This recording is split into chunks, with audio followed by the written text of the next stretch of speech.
신문 이야기 돌직구쇼에 오신 여러분 반갑습니다. 저는 신문 읽어주는 남자 김지희입니다. 이제 정말 선거가 며칠 남지 않았습니다. 그런데 오늘 이 시점 각 당 대표들의 표정이 선거 초반과 조금 달라졌습니다. 특히 새누리당 어젯밤에 심야 대책회의를 갖고 이대로는 과반 못한다, 큰일 났다, 이런 반응을 내놨는데 이게 진짜 엄살인지 아니면 정말로 비상이 걸린 것인지 그 진실 한번 오늘 파헤쳐 보겠습니다. 오늘자 조간신문 어떤 뉴스 보도하고 있는지 지금부터 저와 함께 하시죠. 먼저 동아일보입니다.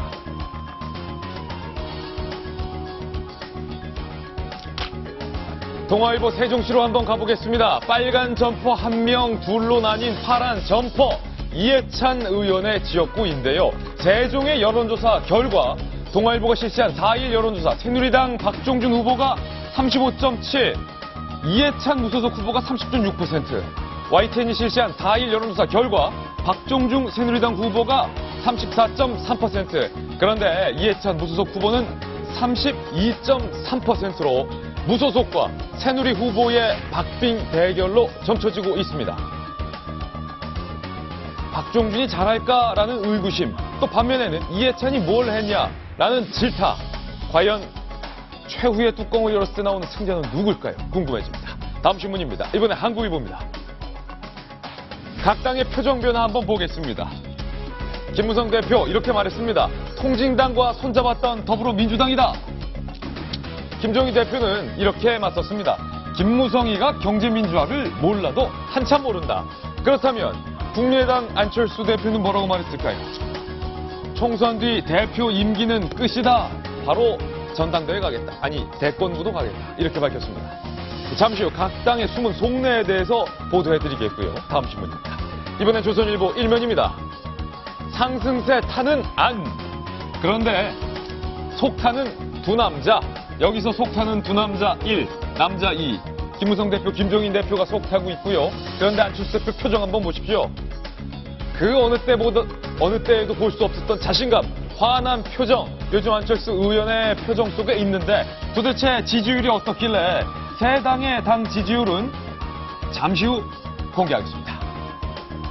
다음 신문입니다. 이번에는 경향신문입니다. 김종인 대표 그리고 문재인 전 대표가 영입한 더불어민주당의 표창원 후보 지역구 경기 용인 정인데 여론조사 결과 한번 볼까요? YTN이 실시한 여론조사 결과에는 표창원 42.4% 그리고 새누리당의 이상일 35.4%였는데 서울경제와 리얼미터가 실시한 여론조사 결과 뒤바뀌었습니다. 이상일 후보가 37.7%, 표창원 후보가 32%. 이상일이냐, 표창원이냐, 여기 하룻밤 자면 결과 바뀌는 지역입니다. 굉장히 흥미로운 지역인데 잠시 후 저희 돌직구쇼에서 이번 총선 격전지 여론조사 결과를 전격 발표하겠습니다. 잠시 후 많은 기대 부탁드립니다. 다음 신문입니다. 이번에 한겨레 신문인데요. 돌리면 나옵니다. 한겨레 만평을 한번 보겠습니다.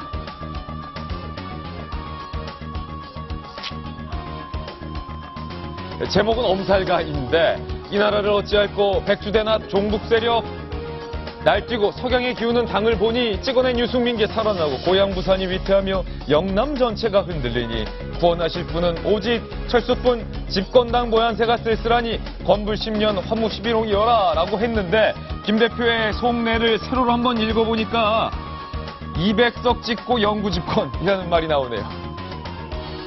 새누리당의 엄살이다 이건데 진짜 엄살인지 비상인지 이따 한번 제대로 따져보겠습니다. 다음 신문입니다. 이번에 서울신문입니다.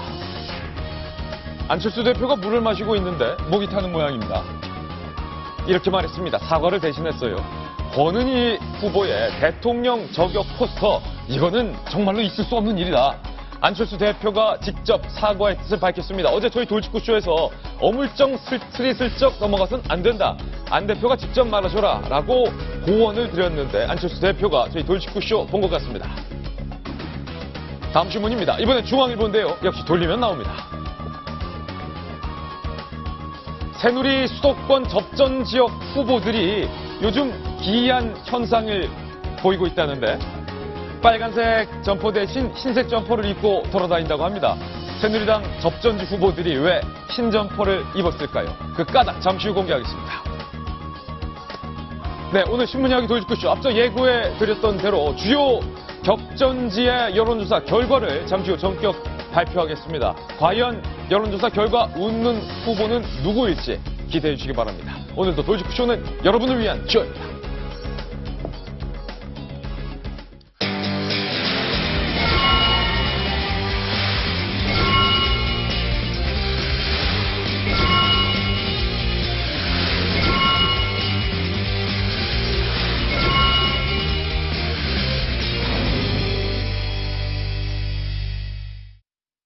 하룻밤 자고 일어나니까 어제까지 분명 1위였던 후보가 2위로 밀려나고 어제까지 2위였던 후보가 1등으로 치고 올라오는 기이한 현상이 요즘 여론조사를 실시하면 드러나고 있습니다. 잠시 후 총선 격전지 여론조사 결과 저희가 전격 발표해 드리겠고요. 오늘 저희가 준비한 첫 번째 돌직구 신문을 지금 바로 공개합니다. 국민의당의 상승세가 심상치 않습니다. 다시 상승세를 타는 국민의당의 지지율.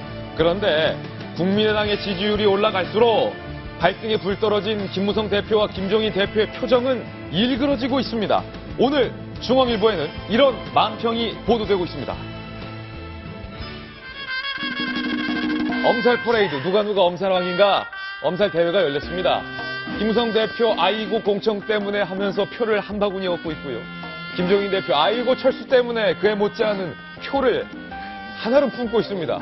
아이고 그러고 싶냐 뒤에서 안철수 대표가 뭔가 멋입은 표정으로 표 몇 장 짚고 있는데 한 20장에서 30장 정도 되는 것 같은데 엄살 떨고 있다. 중앙일보는 이렇게 표현을 했는데요. 특히 어제 이 새누리당은 심야의 대책회의를 열고 이대로는 과반 무너지고 수도권 필패한다. 이런 의견도 내놓았는데 이 새누리당의 반응이 과연 엄살인지 진짜 비상 상황인지 잠시 후 진의를 따져보겠습니다. 그렇다면 국민의당 상승세가 어느 정도 대단할길래 남은 두 당 대표의 표정이 저럴까? 바로 여론조사 결과를 지금 공개하겠습니다. 주요 정당 지지율 함께 보실까요? 새누리당이 42%, 더불어민주당이 19%, 국민의당이 8%였습니다. 2월 넷째 주까지만 해도 말입니다. 요때만 보면 국민의당과 새누리당의 지지율 차이가 8432, 8540, 5배 정도 됐는데 3월 넷째 주와 3월 다섯째 주로 가면서 새누리당의 당 지지율은 42%에서 39를 거쳐 37%로 떨어졌고요.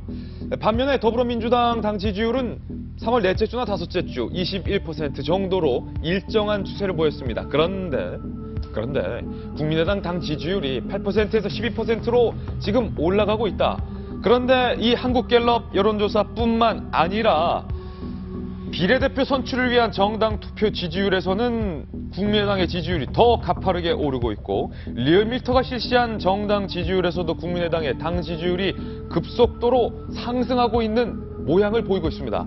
동아일보 논설위이신 정성희 위원님. 국민의당 안철수 대표 상승에 탔습니다.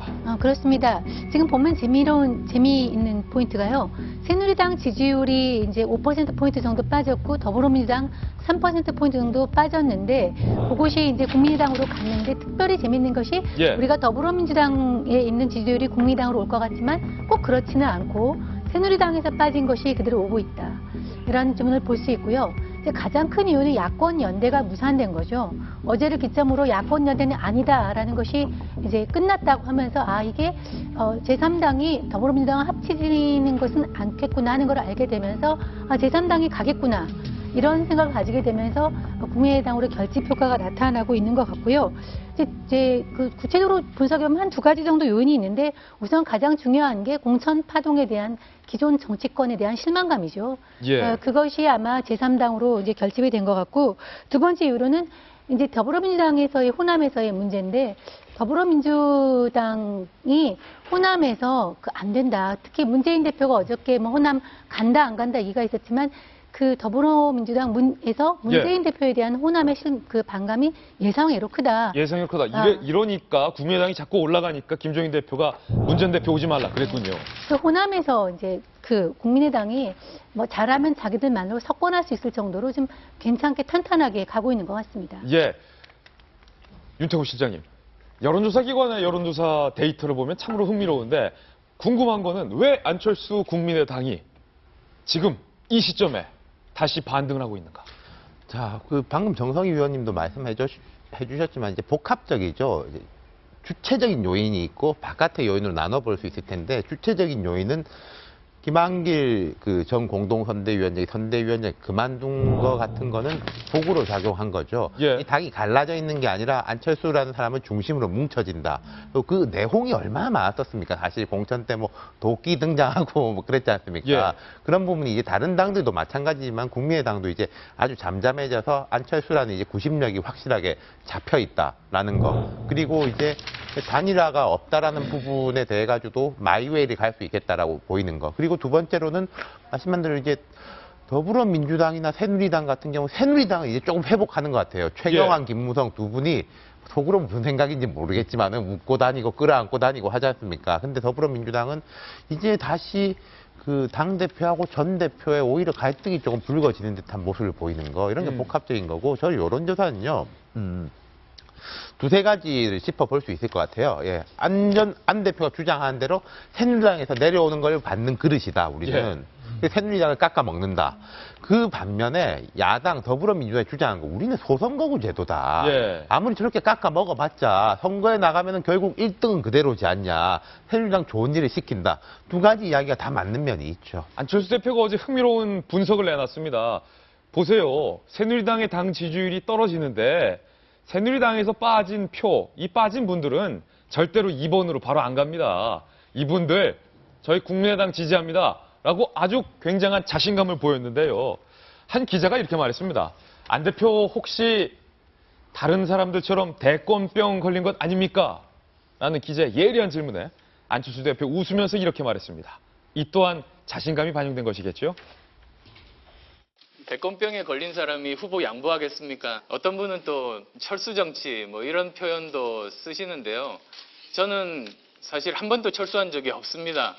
솔로몬 재판 때 그 어머니 심정으로 그렇게 양보를 한 겁니다. 민주당과 그 당시에 통합한 것도 호랑이 굴로 들어갔다. 거대 양당 중에 한 당을 개혁하러 도전을 한 겁니다. 그게 물러선 것이 아닙니다. 김병민 전 의원님, 확실히 네. 안철수 대표가 뭐 말하는 말투나 표정에서 자신감이 생겼는데 대권병 걸린 거 아니다. 누가 대권 자리를 양보하겠냐. 네. 이렇게 되물었어요. 표정이 자신감이 넘쳐나죠. 네. 한 번도 철수하지 않았다라는 거는 약간 좀 수정 좀 하셔야 될 것 같습니다. 왜냐면 여러 번 철수하신 건 맞고요. 여러 번 철수하신 건 맞다. 지난번 2년 전 선거 때 그 당시에 새정치당을 만들려고 했다가 사실 그 당시 민주당이랑 통합하지 않았습니까? 그때 제대로 된 제3당 만들었으면 지금쯤 아마 더 많은 의석들을 확보했을 겁니다. 근데 그때 안철수 대표께서 철수했던 모습들이 국민들 뇌리에 강하게 박혀 있었기 때문에 야, 이번에도 또 철수하는 거 아니야? 또 철수하는 거 아니야?라는 혹시나 하는 마음이 있었거든요. 그게 그런 유권자의 심리를 정확하게 건드렸던 게 김종인 대표였어요. 그래서 김종인 대표가 지난 한 달 정도 전에 안철수만 빼고 다 들어와라 통합하자라고 제안했을 때 그 밑에 있던 사람들이 흔들리기도 했던 거고 예. 근데 결국 그러한 어려운 상황들을 이겨내지 않았습니까? 안철수 대표가 이런 얘기를 했죠. 권투에서 살아남는 거는 이 강하게 펀치 날려갖고 살아남는 게 아니라 결국은 센 펀치를 얼마나 맞고 견디느냐가 관건이다. 맷집 좋은 사람이 이기는 거다. 라고 얘기를 했는데 굉장히 어려운 상황을 견뎌내고 여기까지 오고 나니까 결국 반등 효과로 지금 국민의당 지지율이 꽤 높게 올라가고 있는 거로 나오는 것 같습니다. 예. 지금 오늘 조선일보 제목이 호남발 녹색바람 수도권까지 불까였는데 돌직구 쇼에도 분 것 같긴 합니다. 오늘 누가 국민의당 색깔과 똑같은 색을 옷을 입고 오셨어요. 윤통원 실장께서. 녹색바람이 돌직구 쇼에도 불고 있는 거 아닌가 싶네요. 네. 과연 호남에서 불고 있는 녹색 바람이 수도권도 흔들 수 있을까? 안철수 대표는 수도권까지 이 기세를 몰아가겠다. 이런 포부 같은데. 어려울 것 같습니다. 어렵다. 오늘 너무 낙관적으로 보면 예. 국민의당에서 좀 이렇게 좋게 평가해주는 분위기인데요. 저는 아니라고 봅니다. 그동안에는 이제 제3당이 국민의당이 호남 중에서도 전라남도 광주에서는 괜찮았지만 전주는 어렵다 이런 얘기가 있었는데 오늘 뭐 여론조사 결과 보면은 전주나 전북도 괜찮아요. 그러니까 호남을 다 석권한다고 치고요. 예. 수도권으로 올라올 것인가. 인천에 이제 최원식 후보가 나왔는데 지금 굉장히 고전하고 있고요. 송영길 후보한테 고전하고 있고 유일하게 남은 거는 서울의 안철수 후보 하나거든요. 예. 그것도 그동안은 접전이었는데 지금 오늘 보니까 상당히 격차를 벌렸습니다. 그러면은 수도권 서울에서 한 석을 가지고서 그럼 좋은 결과를 냈다 하더라도 결국은 호남당이다. 아무리 그 호남에서 이겨도 호남당이라 이런 비판에서 자유롭기는 쉽지 않을 것 같습니다. 예. 앞서 말씀드렸던 것처럼 잠시 후 저희 돌직구쇼에서 이번 총선의 주요 격전지에 대한 여론조사 결과를 잠시 후 전격적으로 발표해 드리도록 하겠습니다. 저희가 빨간 자막으로 계속 여러분들에게 안내를 해드리고 있는데 잠시 후 그 결과 공개해 드리겠고요. 안철수 대표가 이런 자신감을 보였는데 오늘 중앙일보 만평 다시 한 번 더 볼까요? 그런데 새누리당에서는 큰일 났다. 공천 때문에 우리 많이 표 떨어졌다. 이렇게 엄살 아닌 엄살을 부리고 있습니다. 급기야 어제 밤 늦은 시각 새누리당의 안영한 전 의원은 이런 말을 기자들에게 밝혔습니다. 당의 자체 판세 분석 결과 이번 총선에서 과반 의석을 획득하지 못하는 것으로 나타났습니다. 만약 이 분석대로 과반 의석을 얻지 못하면 박근혜 대통령 정부는 식물 정부가 될 가능성이 매우 높습니다. 우리 안영한 중앙선대위 대변인 저희 돌직구쇼 멤버였는데 경선에서 조금 안 좋은 결과로 그러나 다시 대변인으로 활약을 하고 있는데 안영한 전 대변인이 어제 심야의 비상대책회의를 마친 직후 기자들을 만나서 밝힌 내용이 과반 힘든 것으로 자체 분석 결과 나타났다. 네.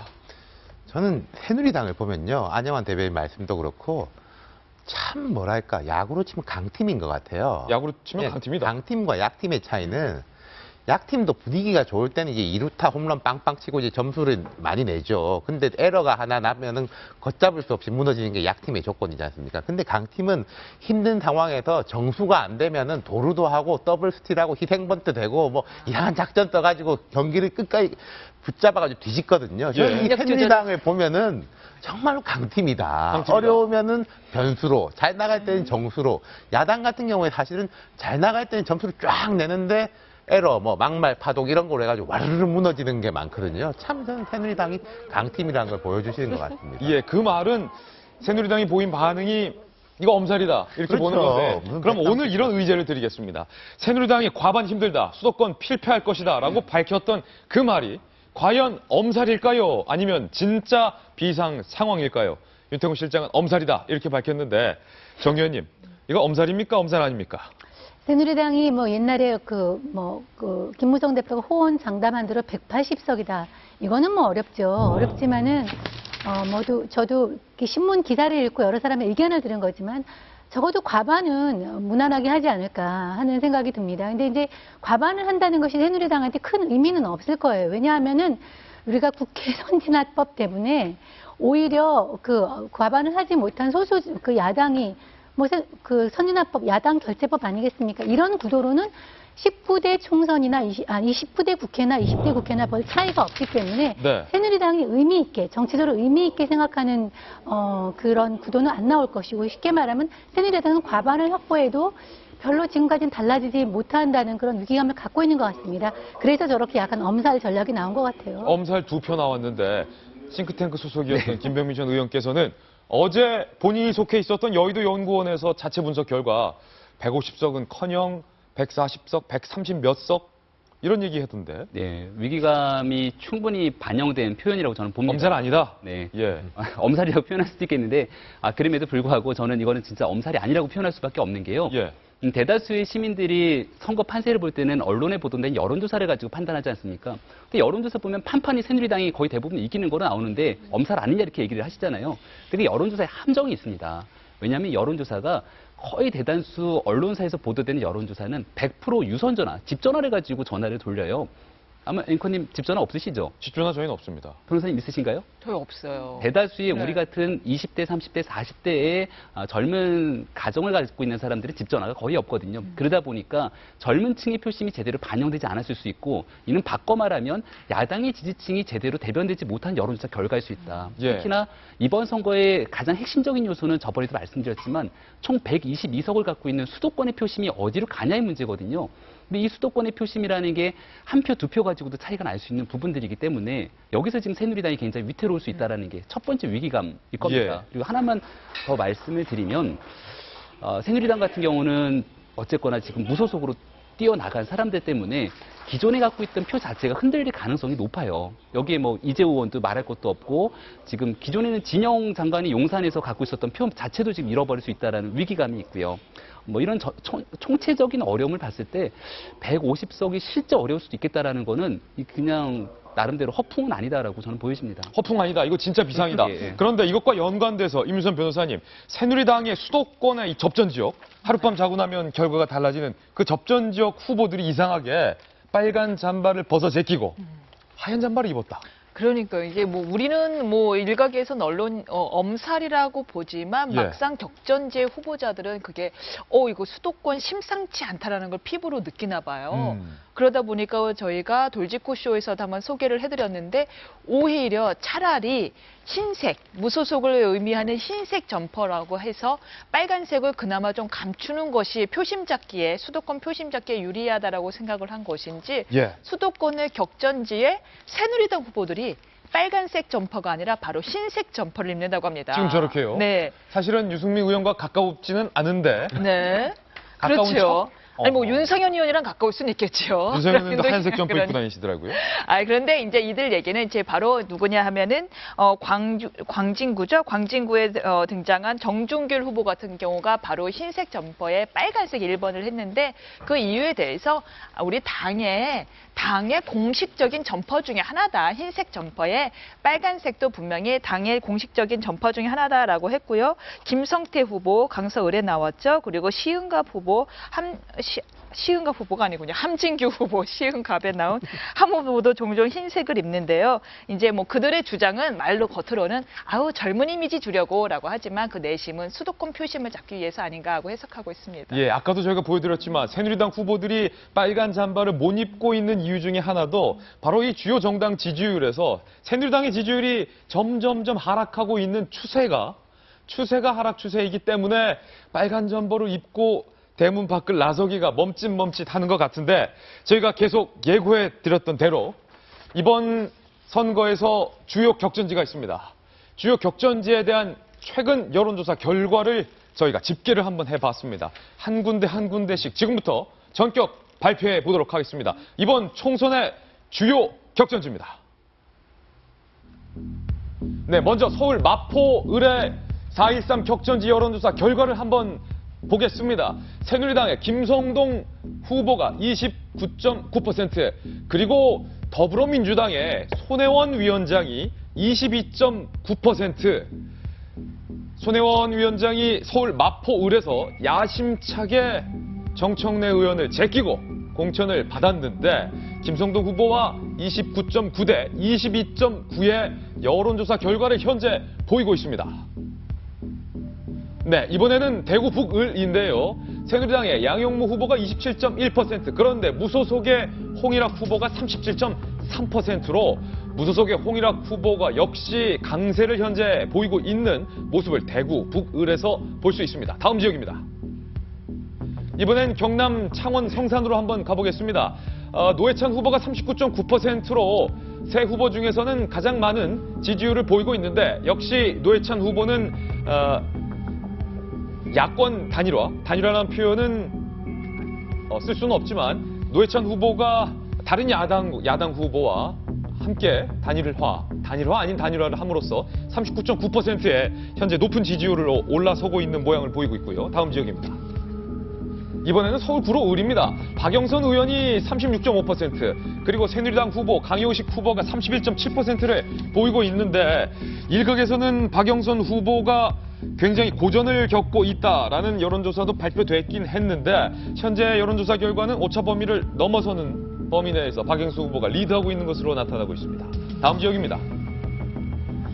네, 이번에는 서울 은평을입니다. 역시 무소속의 이재호 후보가 30.8%로 굉장히 압도적인 지지율을 현재 보이고 있고요. 네, 이번에는 문제의 서울 용산 지역인데 이게 웬일입니까? 진영 후보가 더불어민주당으로 갔는데 32.0%, 그런데 새누리당의 황춘자 후보가 32.1%로 0.1%포인트 차. 이거는 박빙이죠. 차이가 난다라고 볼 수도 없을 정도로 박빙. 그런데 오차 범위 내에서 0.1%포인트 차로 황춘자 후보가 더 많이 나오고 있는 그런 상황인데 김병민 의원님, 이 용산 지역의 여론조사 결과가 상당히 의외입니다. 예, 굉장히 뜨겁죠. 아마 황춘자 후보를 잘 모르는 사람들이 있었기 때문에 그동안은 후보자가 갖고 있는 인지도가 너무 낮았고, 또 용산의 진영 의원 같은 경우는 거의 12년을 의원 생활을 했고, 또 그전에도 이미 후보로 출마한 적이 있기 때문에 용산에서만 15년 넘게 활동했던 전력이 있는지라 당연히 더불어민주당으로 건너갔음에도 불구하고 진영 의원이 우세할 거다라는 의견이 있었는데요. 지금 용산의 분위기가 그렇지 않다는 겁니다. 일단 기본적으로 용산이라는 지역은 새누리당 지지세가 꽤 강한 지역이거든요. 그러다 보니까 황춘자 후보도 또 보다 보니까 그냥 아무나 낸 후보가 아니라 지난번에 용산의 구청장 후보로 나왔던 사람이고, 또 서울 메트로에서 여성 최초로 임원이 된 굉장히 저력 있는 후보더라. 또 요즘 태양의 후예가 핵심 이슈로 떠오르면서 군인 출신들에 대한 어드밴티지가 조금씩 붙는 것 같은데 여군 출신이에요 또. 그러다 보니 예. 진짜 승부를 예측하기 어려운 박빙 쪽으로 떠오르고 있는 것 같습니다. 지금 저 여론조사들을 봐도 사실 여당이 되게 분위기가 좋은 거예요. 박영선 의원 지역구 같은 경우에 한 15% 벌어져야 정상인데 한 4, 5%로 붙어 있고, 이게 보면 주로 야당 강세 지역인데 예. 여당 후보들이 거의 이제 근접해 있고, 마포각 같은 경우에 정청래 의원이 강세를 보였던 데인데 지금 김성동 의원이 앞서가지 않습니까? 물론 여론조사에는 아까 김병민 실장님 말씀하신 것처럼 고연령층이 과대대표되는 부분이 분명히 있습니다. 그런데 또 전문가들은 그게 현실에 부합한다고 보는 거예요. 왜냐하면은 투표율을 보면은 그게 예. 맞는 거거든요. 고연령층이 대표되지만은 투표하는 사람의 투표율을 보면 고연령층이 높고 젊은 층은 인구 대비 이제 투표율이 낮기 때문에 그게 오히려 현실을 반영하는 거다, 이렇게 보는 견해도 많습니다. 예, 노회찬 후보의 지역구인 경남 창원 성산 한 번 더 다시 볼까요?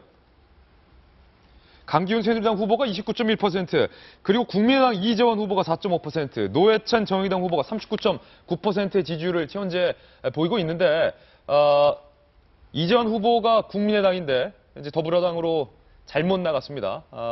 이재원 후보는 국민의당 후보임을 다시 한번 제가 정정의 말씀을 드리면서 더불어민주당으로 잘못 표기된 것에 대해서 여러분들에게 양해 말씀 부탁드리겠습니다. 노회찬 후보 이 지역에서 사실은 더불어민주당 후보와 단일화를 함으로써 39.9%의 지지율 1위를 탈환하지 않았습니까, 윤 실장님? 예, 저 지역은 김해의 김경수 후보 지역하고 창원 성산이 붙어 있어요.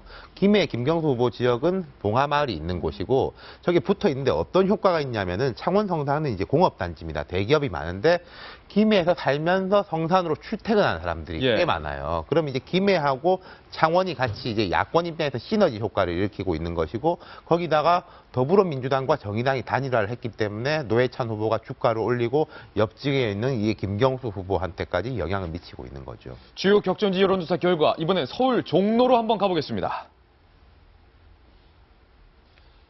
역시 뜨거운 지역 중에 하나인데 여기서 오세훈 후보가 41.5%, 그리고 정세균 후보가 39.9% 지지율을 보이고 있는데, 이 지역도 말입니다. 이 정세균 후보가 많이 올라왔어요. 엎치락 뒤치락까지는 아니지만 예. 거의 지금 코앞까지 쫓아왔다, 이렇게 볼 수 있지 않습니까? 이게 한 보름 전 여론조사 지지도랑 비교해 보면은 아마 현저히 차이가 날 겁니다. 오세훈 후보 측은 조금 억울한 측면도 있을 거예요.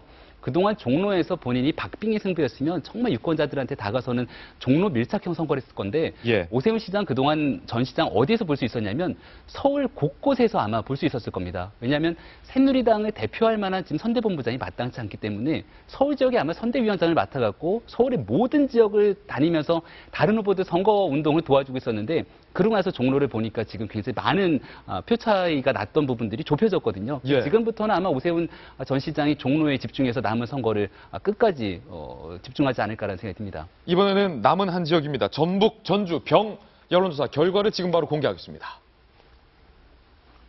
여기도 웬일입니다. 정동영 국민의당 후보가 38.3%로 더불어민주당의 김성주 후보 33.3%를 처음으로 앞서는 여론조사 결과가 이 지역에서 발표가 된 것인데요. 정동영 후보가 사실은 뒤늦게 합류를 해서 아마 이 지역에서 상당히 고전할 것이다라는 우려와 예측도 많았는데, 예상외로 정동영 후보가 역전을 했네요. 저 10%포인트 이상 따라잡은 것 같아요. 제가 지난번에 봤던 여론조사로는 김성주 후보가 상당한 격차로 앞서고 있었는데, 한 일주일 사이에 지금 5%포인트 차로 지금 앞서고 있거든요. 근데 이거 이유는 이제 가장 아까 말씀드린 대로 국민의당에서 그 문재인 그 후보에 대한 반감, 더불어민주당의 친노 소위 세력에 대한 그 반감이 이제 서서히 숨은 표심이 드러나면서 정동훈 후보로 몰리게 될 것 같고, 사실 전주가 6석인가 그러는데 그동안에는 이제 전주를 제외한 나머지 전북 지역은 괜찮지만 전주는 잃을 것 같다. 네. 국민의당에서 이런 분석이 나왔는데요. 이런 추세라면은 뭐 지금 안철수 의원이 장담하는 대로 뭐 호남을 석권하는 거는 뭐 큰 문제가 없어 보입니다. 예, 어제 안철수 대표가 이런 말도 했어요. 호남 쪽에서 당선되는 의석 수만으로 교섭단체를 꾸릴 수도 있다. 호남이 28석이거든요. 예. 그럼 교섭단체라는 게 20석이지 않습니까?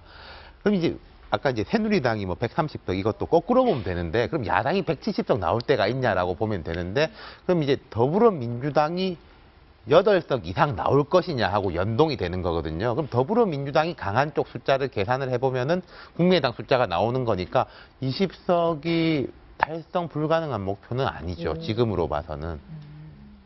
안철수 대표가 과연 속으로 무슨 생각을 하고 있을지가 그 어느 때보다 궁금해지는데, 표정은 자신만만한데 안철수 대표가 어제 그런데 사과를 했습니다. 바로 국민의당의 권은희 후보의 박근혜 대통령을 저격하는 이 저격 포스터 때문에 사과를 했습니다. 다음 돌직구 신문입니다.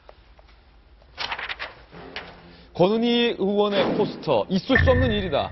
안철수 대표가 긴급 진화를 하고 사과를 했습니다. 정세균 의원님, 어제 저희 돌직구쇼에서도 안철수 대표가 직접 언급을 해야 된다, 직접 나서야 된다라고 말씀드렸는데 진짜 사과했어요. 네, 그렇습니다. 어저께 방송 기자클럽에서 안철수 후보 모셔다가 놓고 어저께 이제 토론을 했는데요. 그 자리에서 이제 바로 사과를 했습니다.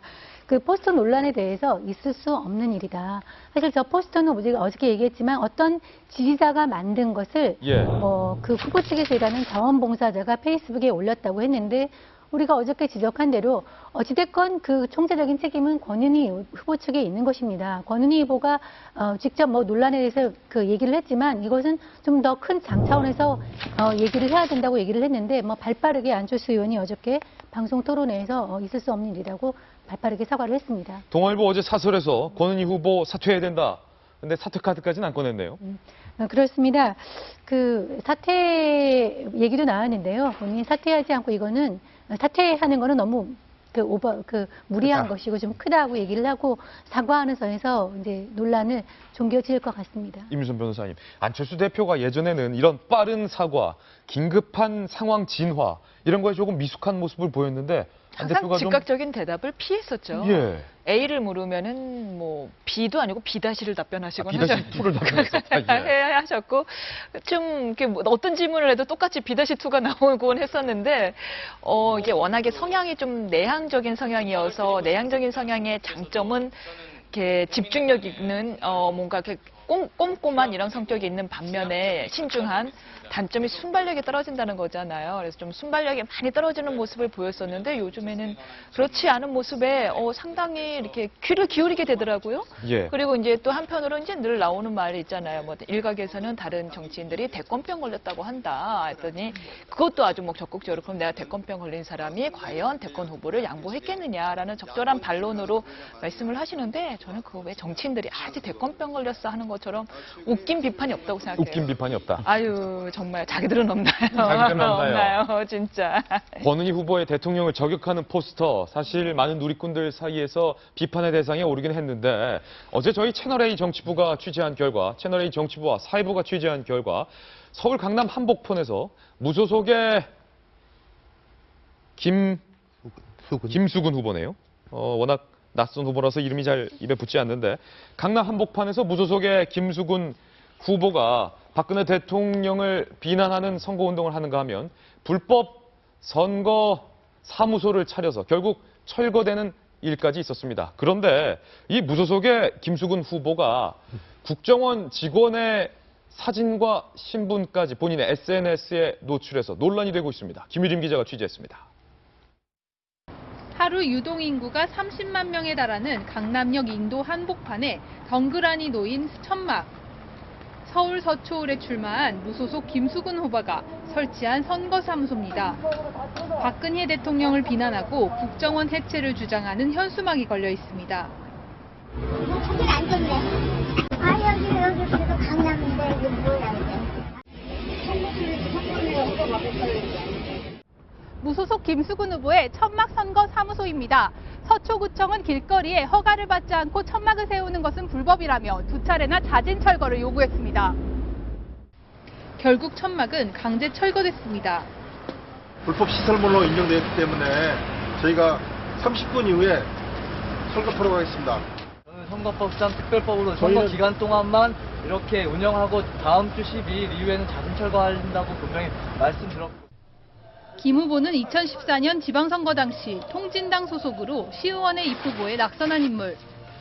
최근 국정원 앞에서 박 대통령을 비난하는 노래를 부른 영상을 SNS에 올렸는데 국정원 직원의 얼굴과 건물 위치 등이 생생히 담겨 논란이 되고 있습니다. 채널A 뉴스 김유리입니다. 무소속으로 출마를 했더니 알고 봤더니 김병민 전 의원님 예전 해산된 통진당 소속의 김수근 후보인 것으로 드러났는데 국정원 앞에서 국정원 직원의 얼굴이 찍힌 사진을 본인의 SNS에 올리는 거 하면 매일 국정원을 출근해서 박근혜 대통령을 비난하는 이런 동영상과 노래를 하는 거 하면 이제는 길거리 위에 불법 선거사무소까지 결국 철거됐어요. 저희 국가와 국민에 대한 예의가 없다고 생각합니다. 일단 기본적으로. 김수근 후보 같은 경우는 과거의 전적을 보니까 지난 지방선거에서 서울시의원으로 통합진보당 후보로 출마를 했더라고요. 중구에 나왔던 것 같은데 그 당시에 통합진보당 후보들이 대거 출마했습니다. 대거 출마해서 나왔던 포스터의 전체가 박근혜 정부 심판이에요. 예. 지방의원 후보로 나와서 무슨 박근혜 정부 심판입니까? 앞뒤가 안 맞는다. 동네를 잘 살기 위해서 어떤 공약들을 국민들에게 약속해야 될지를 얘기하죠. 서초 5일 지역에 나왔으면 강남역 일대고 저기가 이제 예를 들어서 무소속 후보 혹은 진보정당 후보가 나왔으면 저런 지역이야말로 그 안에서의 사회적 양극화가 심한 동네들이 있거든요. 그런 사람들을 위해서 내가 어떤 정책적 메시지를 던질 건지를 고민해야지 저기는 엄밀히 말하면 일반인들이 다니는 보도거든요. 인도예요. 예. 그 인도를 자기가 점해갖고서는 그냥 불법으로 점유하고 있는데 당연히 구청에서는 철거하러 오겠죠. 근데 구청 사람들을 오히려 쫓아내려고 이렇게 하는 행위들. 이거는 어찌 보면 저는 국가와 국민을 기만하는 행위다. 그래서 이 사람들 나올 거면은 지금 여기는 무소속으로 나와서 그나마 좀 드러나지 않고 있는데 민중연합당이라고 지금 정당이 있는데 이 정당은 과거 통합진보당에 있었던 후보들이 대다수가 들어가서 지금 후보로도 출마했어요. 예. 국민들 앞에 떳떳이 밝혀서 이렇게 출마한 이유가 뭔지 진짜 국가를 전복하려는 세력들이 모여있는 집단이 아닌가라는 의구심을 강하게 들게 만들거든요. 예. 국민들께 명확하게 좀 메시지 전달했으면 좋겠습니다. 바로 김병민 전 의원이 언급한 민중연합당에 소속돼 있는 옛 통진당 출신 후보자들이 저희 동아일보에 보도되기도 했었는데요. 정승희 위원님, 이렇게 보니까 예전에 통합진보당 소속이었는데 이번에 민중연합당 소속으로 출마한 겉옷을 갈아입은 후보자들이 40명. 그리고 방금 저희 김유림 기자가 취재했던 것처럼 통진당 소속이었는데 무소속으로 출마한 후보가 10명. 합해서 50명이 옷을 갈아입었습니다. 그렇습니다. 우리 지난번에 헌재 판결 나왔지만 통합진보당 정당은 해상이 됐고 당시에 그 통합진보당 소속으로 국회의원하는 사람들은 다 의원직을 상실했죠. 그런데 지금 현재 법상 그렇다고 해서 이제 피선거권이 박탈당하는 건 아니에요. 그래서 출마를 할 수 있습니다. 그 불법은 아니에요. 그래서 이제 보니까 지금 민중연합당이라는 당으로 다 옷 색깔을 갈아입고 다들 출마했어요. 전직 지금 나온 대로 이상교 의원, 김재현 의원 다 출마를 했습니다. 그래서 이렇게 지금 보다시피 67명인가요? 이렇게 출마를 했고요. 저도 이게 놀라운 것이 요 강원 바로 앞에 청계광장에서 지금 말한 민중연합당 유세가 있더라고요. 그래서 어떤 거 하고 제가 지금 가봤습니다. 그래서 가서 이렇게 제가 좀 지켜보고 했더니 유세하는 내용이나 이런 내용이 옛날에 통진당의 그 구호나 이런 내용하고 똑같은 거예요. 똑같다, 통진당과. 거의 똑같고요. 그 다음에 또 놀라운 것이 어떤 후보를 낸 지역이 전국에 걸쳐져 있습니다. 그러니까 뒤에서 어떤 이렇게 정당 하나를 만들어서 후보를 내고 하는 것이 굉장히 어렵지 않습니까? 우리가 국민의당 그동안 얼마나 많은 내용과 이런 분란을 봤습니까? 그런데 일사불란하게 누군가가 조직에서 명령에 따라 하듯이 일사불란하게 전국에서 후보자를 쫙 내는 걸 보고 이 체질이나 이런 것이 변하지 않았다. 이런 느낌을 개인적으로 강력하게 받았습니다. 조금 전 김유림 기자의 리포트. 국정원 직원의 신분을 노출한 김수근 후보는 무소속으로 출마한 여기에 포함되어 있고요. 예전에 김재현 후보 그리고 이승재, 김상일, 정수연 그리고 이상규 등등 민중연합당 소속으로 이번에 출마를 했는데 이문선 변호사님 사실 예전에 통진당이 해체될 때에 많은 분들이 우려한 것 중에 하나가 통진당 간판은 해산이 되지만 결국 다른 간판으로 다시 올 것이다라고 이제 예상을 했었는데 뭐 역시였습니다. 뭐 사실 확신범에 가깝죠. 그들은 이제 확신범에 가깝기 때문에 이제 아마 절대 포기하지 않을 겁니다. 근데 이제 다행히 이제 이것이 바로 진정한 언론의 기능이 아닐까 싶어요. 이제 안 그래도 뭐 김재현 의원 같은 경우도 예. 의정부를 준비하고 있다라는 이야기를 전에 한번 돌직구 쇼에서도 다룬 적이 있는데요. 이렇게 그들은 틀림없이 확신범이기 때문에 틀림없이 재조직을 만들어서 다시 나올 건데 중요한 거는 이제 국민들이 끊임없이 누구인지를 알고 투표로서 심판하는 것이 더 중요하지 않을까 싶습니다. 예, 4.13 총선이 이제 불과 며칠 앞으로 다가오지 않았습니다. 선거판 이곳저곳에서 참 재미있는 모습들이 많이 연출되고 있습니다. 그래서 준비해왔습니다. 총선 이모저모 지금 바로 만나보시죠. 네, 통진당 리스트는 뒤로 모시고요. 4.13 총선 D-8 선거 이모저모 4가지 준비했는데요. 먼저 첫 번째부터 공개하겠습니다. 역대 최고령 선거 사령탑 76세 김종인 대표. 그런데 김 대표의 댄스 실력이 날로 향상되고 있다는 사실 눈치채셨습니까? 김 대표의 댄스 실력 직접 한번 확인해 보시죠.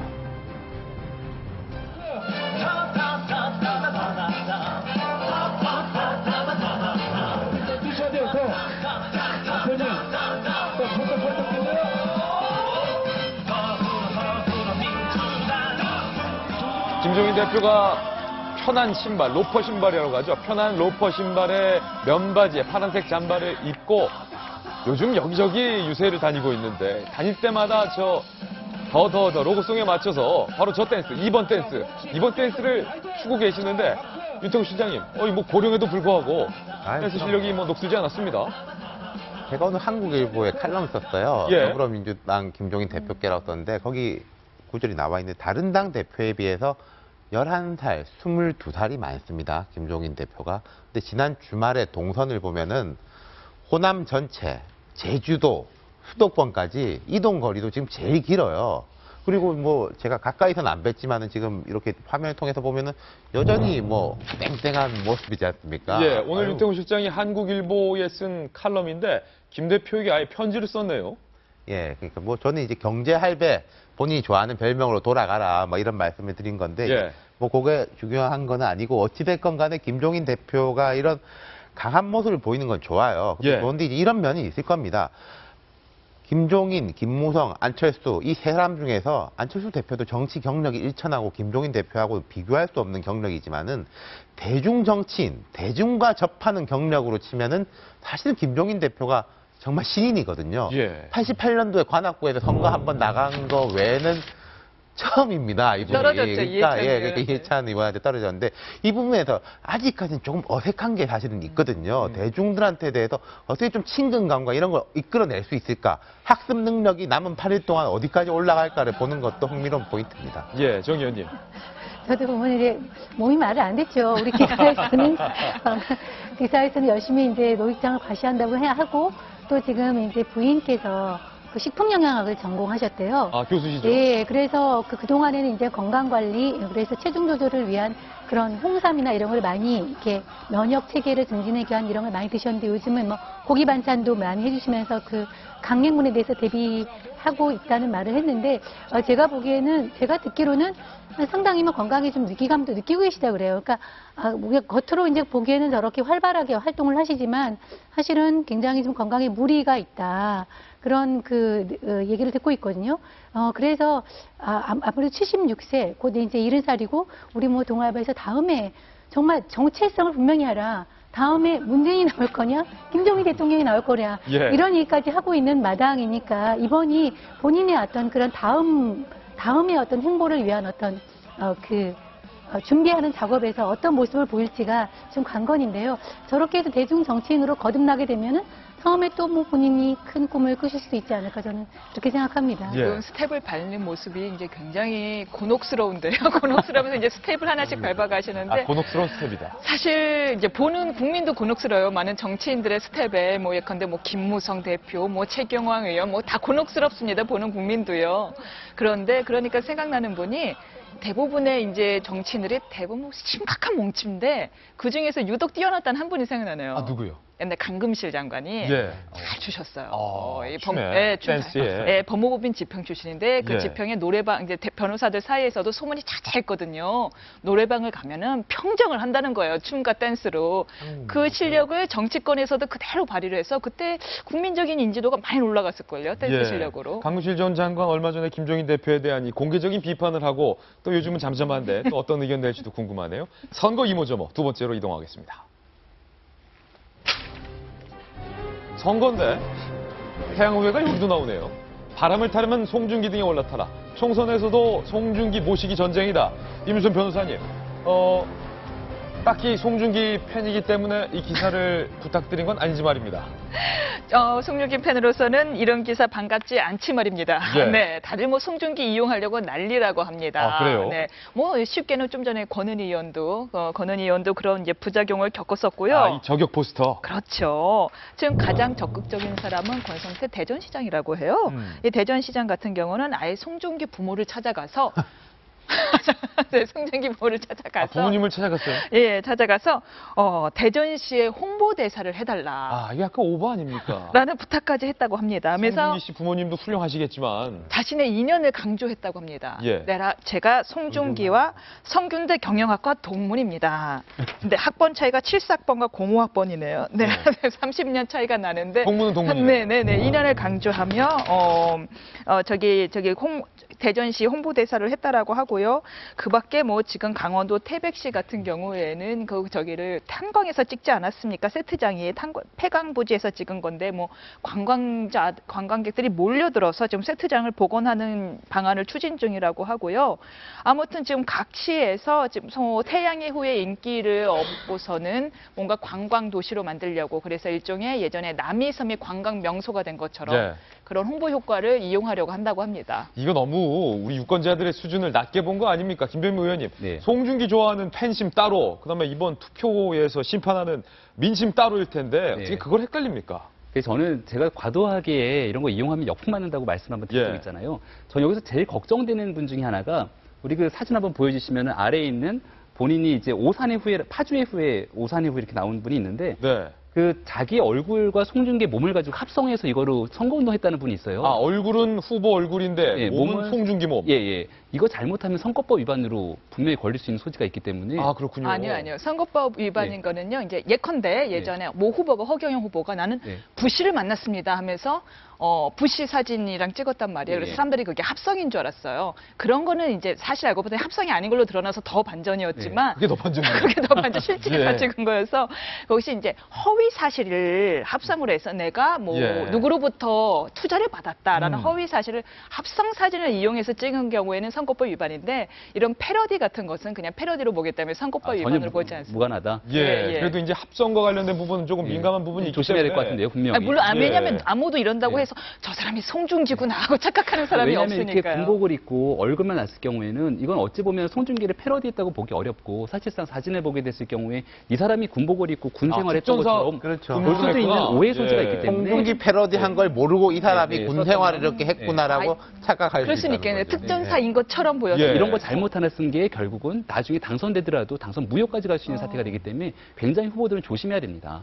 선거 이모저모 이번에는 세 번째로 이동하겠습니다. 만나보시죠. 이쑤시개로 먹으면 불법 식사가 아니다. 이 선거법이 알쏭달쏭합니다. 어디까지가 합법이고 어디까지가 불법인지 선거법에 대해서 잘 모르시는 분들도 계시고 모르시는 후보도 있어서 자칫하다가는 선거 이겨놓고 작은 실수 하나 때문에 의원직 신분이 박탈되는 경우도 없지 않아 있었는데요. 그래서 저희 돌직구쇼에서 오늘 특별히 준비했습니다. 이러면 괜찮고 저러면 안 된다. 만나보시죠. 자, 이런 것도 선거법 위반 주의하시기 바랍니다. 먼저 첫 번째, 다과를 의원 사무소에서 지지자들에게 제공하는 경우가 있습니다. 떡도 주고, 뭐 김밥도 주고, 초콜릿도 주고, 바나나 우유도 주는데 그때 젓가락을 함께 제공한다면 이것은 선거법 위반일까요? 아닐까요? 정답 공개합니다. 다과를 제공하는 것은 괜찮은데 똑같은 다과더라도 젓가락을 함께 내놓으면 사실상 재산상 이익, 즉 식사 제공으로 간주해서 불법이다. 대신 메뉴가 똑같은데 젓가락 대신 이쑤시개를 놓으면 그것은 괜찮다. 이게 진짜 황당합니다. 제가 여러 번 한국만 선거법이 이렇게 규정이 많다라고 말씀드렸는데 황당해요, 조금. 김밥 3,000원짜리는 합법인데 다과로 돼요. 컵라면 800원짜리는 불법입니다. 식사가 되기 때문에. 예. 그러니까 식사로 이건 간주를 하는 거예요. 선거 사무실에 보면은 사무원들이 자기가 먹으려고 컵라면 갖다 놓는 경우가 있는데 손님들이 와가지고 이거 하나 주면 안 되냐라고 하면 안 됩니다라고 하면은 이게 뭐 야박하게. 인심사 났다 막 이런 야박하다. 식으로 하는 경우도 예. 있으니까 이게 좀 황망한 케이스들이 많습니다. 황망한 케이스다. 아니, 임선 변호사님. 네. 선거법이 뭐 이렇게 황당합니까? 그간 하도 불법 선거가 많다 보니까 이거 안 돼, 저거 안 돼 하다 보니까 그 규정끼리 좀 충돌이 생기는 것 같아요. 그러니까 하도 그동안 이제 얼마나 이 공짜 식사, 이렇게 어르신들 시골에서 모아놓고서는 어르신들 이렇게 식사 제공하고. 제공하고 고무신 드리고. 그리고 그다음에 이제 가실 때 차비하시라고 이렇게 드리고 이제 그런 길 막다 보니까 이제 지금은 어이없는 경우가 생겼는데 질문 하나 드려도 되나요, 윤 실장님? 예. 그럼 포크도 안 되는 거예요? 포크는 될 겁니다. 아마 그래요? 그러니까 이게 법으로 예. 이쑤시개는 안 됩니다가 아니라 다 판례에 대한 거거든요. 유권 해석이에요. 수저. 예. 그러니까 수저의 개념인 거고 포크는 이쑤시개의 그 다천 정도 돼 있기 때문에 그래도 제가 만약에 후보라면 다툼의 여지가 있는 포크는 안 쓰고 이쑤시개를 그리고 쓰겠습니다. 통상적으로 예. 이 그 포크나 이런 건 잘 비치를 안 해놓죠. 안 해놓죠. 나무젓가락이나 이쑤시개를 비치하니까. 두 번째 퀴즈로 이어지겠습니다. 이게 선거법 위반일까 아닐까요? 한번 맞춰보십시오. 후보자가 결혼식 주례자로 나서는 것. 잘하는 지인이 그래도 선생님 한번 주례 모시고 싶습니다. 그래서 주례로 나서고 싶은 마음이 많은데 나서야 될지 말아야 될지 고민되는 분들 많을 겁니다. 왜 하필 너는 선거 때 결혼하니? 라고 되물을 수도 없고 말입니다. 정답 공개합니다. 출마 지역과 연관이 있으면 후보자의 불법 기부 행위로 간주될 수 있다. 정의는 전 이거 몰랐습니다. 저는 요거는 알고 있었습니다. 예. 왜냐하면 우리 그 돌직구에 출연했던 안영환 전 의원이 선거 기간 중에 주례를 이제 맡게 됐어요. 그래서 그거 불법 행위인데 이랬더니 본인의 출마한 지역이 아니라 다른 지역에서 결혼하는 신부 측의 주례를 맡아서 그거는 제가 처음부터 이거는 괜찮다는 걸 알고 있었는데 예. 그것도 좀 이렇게 애매한 부분이 있어요. 왜냐하면 선거 기간 중인데 그래도 좀 영향을 받지 않을까 우리가 같이 이제 SNS가 발달한 지역에 근데 그거는 이제 출마 지역만 아니면 괜찮은 걸로 정리가 돼 있네요. 예, 알쏭달쏭 선거법 이번에 세 번째입니다. 가수의 노래나 코미디언의 개그. 과연 이것은 선거법 위반일까요? 아닐까요? 유세 현장에서 노래하거나 공연하면 불법 기부로 이 또한 해당이 됩니다. 그런데 애국가 제창은 괜찮습니다. 래퍼가 애국가를 제창하면 괜찮습니다. 하지만 래퍼가 랩을 하면 불법입니다. 그러나 개그맨의 통상적인 행사 진행은 허용됩니다. 하지만 성대모사는 불법입니다. 김병무 의원님, 그래서 개그맨을 모셔놓고도 성대모사 하나 못하고 돌아갔더라. 이게 결국은 기부행위냐 아니냐의 문제거든요. 그래서 개그맨도 마찬가지고 가수들도 그렇고 어디 가서 돈을 받고 내가 가서 공연하는 행위를 하는 사람들이기 때문에 그 사람들이 유권자들을 대상으로 그런 행위를 하면 안 된다라는 얘기들 하고요. 그래서 저는 이런 출판 기념회도 그렇고 개소식에도 오히려 조그만 아이들이 와갖고서는 같이 모여서 합창을 하거나 하는 분위기 좋은 모습들이 이런 기부행위도 전혀 해당이 되지 않거든요. 예. 그런 모습들을 진행하면 아주 좋아들 하더라고요. 예, 마지막 남은 선거법 위반 주의사항입니다. 일반인의 경우 지지 후보 응원하는 것은 어떨까? 일반인이 선거사무소를 통해 연설자로 지정받지 못하면 확성기 사용이 금지된다는 사실 여러분들 명심하시기 바랍니다. 선거 이모저모로 다시 돌아가겠습니다. 마지막 선거 이모저모인데요. 함께 보시죠. 짧은 기간 반짝 목돈 뒤는 꿀알바로 알고 있었는데 선거 운동원들의 극한 알바의 실상 오늘 조간신문에 보도되고 있는데 영상부터 한번 보시죠.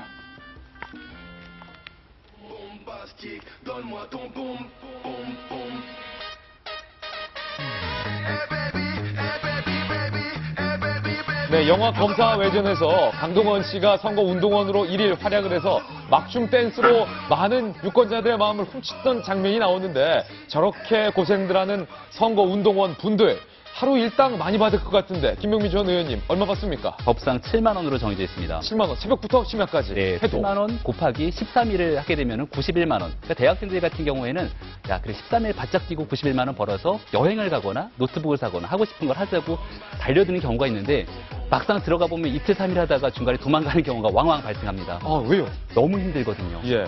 후보자 입장에서는 어떻게든 당선이 돼야 되기 때문에 새벽 6시부터 밤까지 뺑뺑이 돌리는 경우가 허다합니다.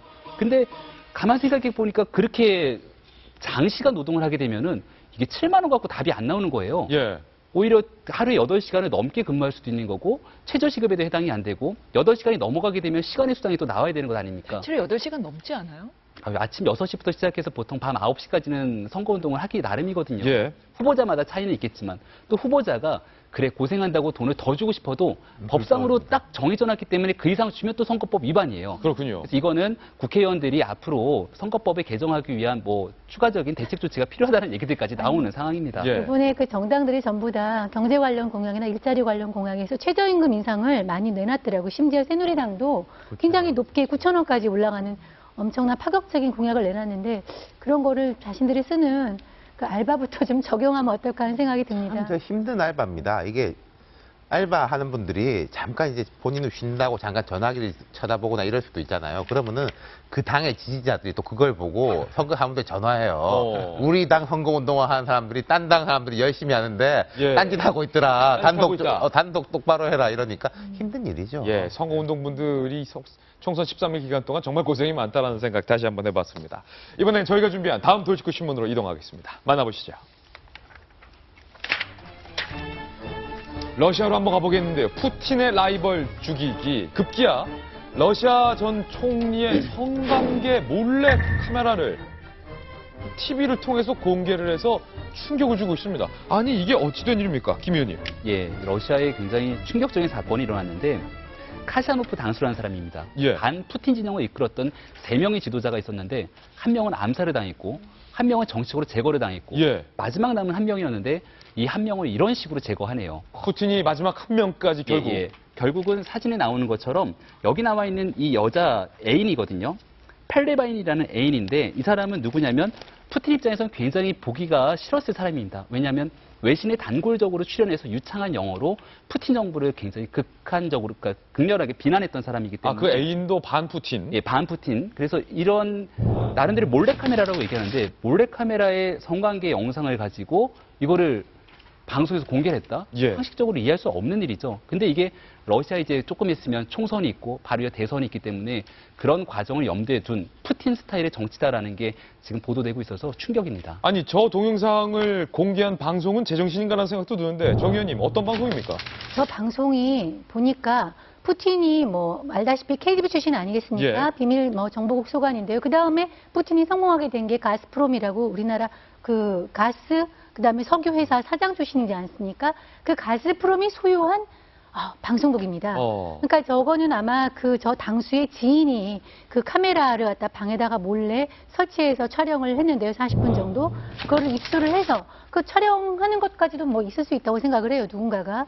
그런데 그거를 공개적으로 방송을 통해서 저 40분까지 카메라를 완전히 공개하는 거. 그건 푸틴 대통령이 작용하지 않았으면 불가능하다고 얘기한 정말 세계적으로도 있을 수 없는 야비한 행위이고 야당 탄압이죠. 예, 사실은 푸틴이 윤태호 실장님 자신의 정적을 쥐도새도 모르게 암살하는 것, 그 배후에는 푸틴이 있을 거다라는 관측이 많지 않았습니까? 그렇죠. 그 망명한 정보원이 이제 독살당한 거, 그리고 이제 우크라이나 총리가 이제 얼굴이 엄청나게 변한 것도 이제 독극물이 주입당한 거, 뭐 별의별 사례들이 많죠. 그래서 뭐 저거 같은 경우에도 예를 들어서 인터넷에 몰래 배포한다. 이것도 아니고 TV에다가 예. 이렇게 뻥뻥 틀어버린다는 게 이제 푸틴이 이제 지금 현대판 이제 표트르 대제로 불리는데 좀 어디까지 갈지 걱정이 되네요. 푸틴의 뭐 저기는 푸틴도 이제 여자친구가 있지 않습니까? 30대 후반에 이제 여성이 있는데 하원인을 시켜줬죠. 그거를 갖다가 푸틴과의 그 어떤 관계를 보도한 언론사는 없애버렸습니다. 예. 폐간을 시켜버렸습니다. 거의 자기 멋대로 주무르고 있는데 지금 총선 기간이라고 김 의원님께서 말씀하셨는데 이번 동영상 공개로 오히려 푸틴이 너무 치졸하다. 푸틴이 해도 너무하다라는 이 역풍도 현재 불고 있지 않습니까? 충분히 그럴 수 있게 이게 지금이 총선 기간은 아니고 올해 말에 이제 총선 예. 기간이고 그리고 내년에 이어서 대선이 있을 거다라는 얘기를 하고 있는데 그게 지금 러시아도 복잡한 것 같아요. 오늘자로 보니까 이 서방 쪽에서 비자금 문제 빵 터진 게 또 푸틴의 비자금 문제가 터지지 않습니까? 예. 이런 과정에서 지금 푸틴이 과연 앞으로도 집권에 성공할 수 있을 건지를 바라보는 뭐 외신의 시각 이런 것들이 굉장히 있을 거고 특히 이 미국 입장에서는 아마 눈에 가시기 때문에 어떻게든 푸틴이 집권하지 않게 되는 그런 미래를 좀 바라보는 것 같습니다. 예. 네, 오늘 저희가 준비한 소식 모두 전해드렸습니다. 저희는 광고 후에 오늘의 피날레 기사로 돌아오겠습니다. 잠깐만요. 국제적 멸종 위기종으로 지정된 피그미 하마라는 종이 서울대 공원에 명물로 자리 잡고 있었는데 문제는 이 피그미 하마가 장가를 못 가고 있었기 때문에 큰일 났다라는 지점이었는데요. 새 장가 간답니다. 그런데 신부가 30년 연하 피그미 하마 남홍이네요, 이름이. 그래서 하몽과 남홍을 합사하기로 했는데 신부와 신랑의 나이차가 무려 30년 차. 하몽과 이 남홍, 국내 유일한 피그미 하마 커플인데 다 컸을 때 1.5m 정도밖에 되지 않아서 꼬마 하마라고 불리는 아주 작은 하마종인데 이 국제적 멸종 위기종이라고 합니다. 그래서 이번에 결혼이 많은 사람들의 축복과 관심을 받고 있는 건데 그런데 문제는 이 두 사람이 아니라 두 신랑 신부의 나이 차이인데 정 의원님, 신랑은 좋겠지만 이 신부는 무슨 죄입니까? 이 수컷 하마가 노화로 이미 실명이 진행이 됐고 청력도 상당히 감퇴한 상태랍니다. 그러니까 예. 사람으로 말하면은 4살, 30살이라고 하지만 사람으로 말하면은 10대 후반과 옛날 영조죠. 80대 후반의 신랑 아닐까요? 이게 저기 뭐 암컷 하마는 무슨 죄가 있어가지고 저렇게 예. 동물 인권뿐만 아니라 동물권도 있을 텐데 좀 심하다는 생각이 드네요. 그래서 이 신랑 하몽의 이 노화가 예상했던 것보다 조금 심해지고 있어서 서울대공원에서 합사, 그러니까 방에 함께 합사를 좀 서두르고 있다라는 내용도 기사에 보도되고 있는데 하여튼 건강하게 결혼식 잘 치르시길 저희가 기원을 해드리겠습니다. 신부도 도망가지 마시고 잘 살기를 기원해 보겠습니다. 오늘 저희가 준비한 소식 다 전해드렸습니다. 저희는 내일 아침 9시에 더욱더 풍성한 뉴스와 정확한 선거 소식 들고 여러분들에게 인사드리겠습니다. 오늘 하루는 분명 어제보다 더 나을 겁니다. 좋은 하루 되십시오. 고맙습니다. 여기